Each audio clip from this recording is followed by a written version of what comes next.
We're here at the 2015 NRA Annual Meetings and Exhibits in beautiful Nashville, Tennessee. I'm here with my good friend Phil Schreier, Senior Curator of the NRA Museums. And Phil, here we go on the road again. Wherever you go, my friend, it's a museum. Right next to us is the NRA booth with a really cool traveling museum. So you know what I did. I called you and said, Phil, can you come over and do a few Curators Corners while we're here on the road? And you've brought a friend. Who do we have here? Well, we have Richard Berglund, the past president of the Maryland Arms Collectors Association and a member of the American Society of Arms Collectors.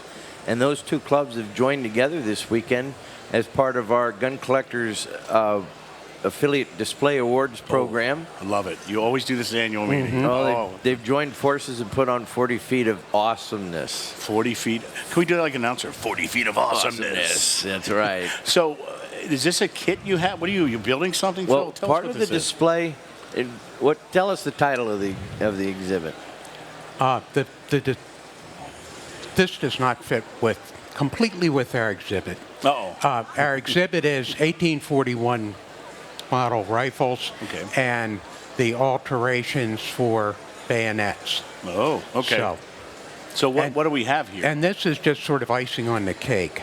Big icing. I love icing. This stuff changes the world, John. This changes the whole world right here. And what tell us? They're verification gauges for arms production. And these gauges are used to ensure the interchangeability of all the parts in the arms. Wow, that's pretty cool. So, Phil, how does it work? Well, let's back up a little bit. These were made in 1840. Okay. They didn't have the precision machine tools. A lot of this is handwork. And you look at the work that's in here. Wow.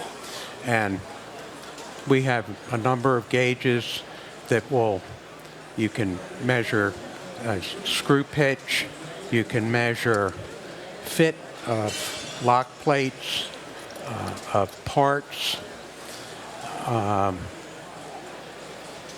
The completed lock plate will drop into here. Right.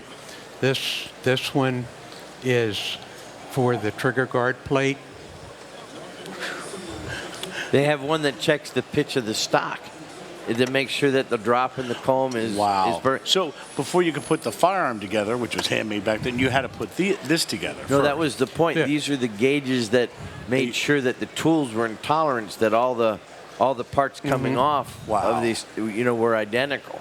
And this is, interchangeability in parts, the Industrial Revolution, the beginning of mass production, what we call the American method of manufacturing. And Phil and Dick, Phil and I have talked about this many times before, the many innovations in manufacturing that came through the firearms industry. Absolutely. And this is like the cornerstone of that. This is it. This is ground zero. Wow, it's amazing. Yeah, this is the first time that they had precision gauges to measure every part of the rifle. And nowadays, for people watching, but you put this on a design on a computer and put it on a lathe and cut it out. This was all made by hand. It was. Yeah. Now, what were you just generally thinking? How long do you think it would take to put all this stuff together? We're talking. This is no easy feat here. I have no idea. You mean put the gauges together? Yeah, just to do that handwork. I mean, that would have been. There's what in the pattern 53 Enfield, which isn't too dissimilar from this. There were 65 different parts that took 600 different milling and machine processes. There's 600 different slots and goes and no-goes. This is one of 3 trays. Yeah, this is only a third. So how'd you guys come across these? That's got to be a find, right? There are only 2 known, right? This is only one of 2 sets? No, it might be the third. And I, as far as I know, most of them are in museums. Wow. And that one's here. And that one's here for people to look at. Phil, and Richard, you always bring it. I'll tell you what. And boy, that is impressive. So tell us a little bit about the Maryland Arms Collector Association, what y'all do. Well, we've been around since the late 1940s. And the thing that, first, we're a great collectors club. We're small. We want active participation. So we have requirements that people attend meetings and they bring items for us to look at or, and good things to talk about. Right. But the main thing that we do is we have the Baltimore Antique Arms Show every March. It's the show. Let's go. The show. 1,000 tables of antique arms and associated material. Wow, that's awesome. And I don't think, can I talk about what they won't find there? Sure. Okay. What won't they find there? You won't find beef jerky. You won't find Beanie Babies. No turquoise rings. Yeah. No turquoise rings. No blue blockers? Yeah. No cell phones. Just table after table of quality. You'll find 16th century matchlocks. You'll find shogun armor from dynasties in Japan that are 1,500 years old. Samurai swords that go back 2,000 years almost. Cool. I mean, some of this stuff is, well, maybe not that far, but just really, really, it's, as a museum curator, I consider it on-the-job training to go to the show because it is such an education to walk down the aisles. And I'm not looking for something for myself or for the museum, but just to be exposed to 1,000 tables of just genuine, honest antique. Because to get a table at this show is not an easy thing. And the quality is there because they've taken 60 years to refine the process and make it just right. That's awesome. Well, I'd like to say a couple of things, Phil. First, one of the other highlights, at least from my point of view, is this guy's here.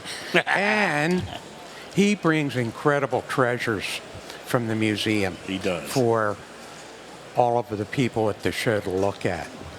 And hopefully they will then make the journey to Fairfax to the museum. There you go. The second thing that Phil said, it's incredibly difficult to get a table. It really isn't. If the individual has quality material and is willing to follow some of our rules. There you go. For instance, you don't close up your table before closing time. And you open your table up when the show opens. Makes sense to me. But it's a great show. We draw people from all over the U.S., from Europe. We've had people from Australia and Japan. It's one of the highlights of my year. Great. Well, Mr. Berglund from Maryland Arms Collector Association and Phil Schreier, thank you so much for sharing this wonderful treasure here with us on Curator's Corner here at the annual meeting. Thank you, gentlemen. Well, thank you. Thank you, John. All right.